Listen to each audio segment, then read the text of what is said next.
कोठावा के ऊपर है कोठरिया, चंदने लागले है केवाड़, चंदने लागले है केवाड़। सोने चौकिया सूरजमाला सुतलन, सुतले हो गईले बिहान, सुतले हो गईले बिहान।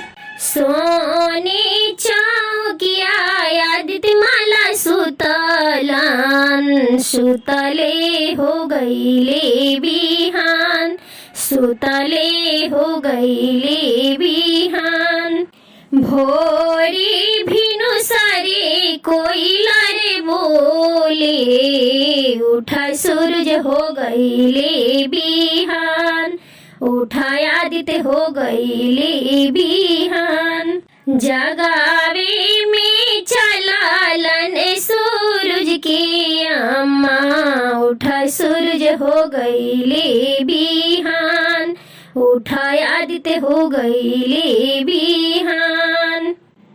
कोठावा के ऊपर है कोठरिया, चंदने लागले है केवाड़, चंदने लागले है केवाड़।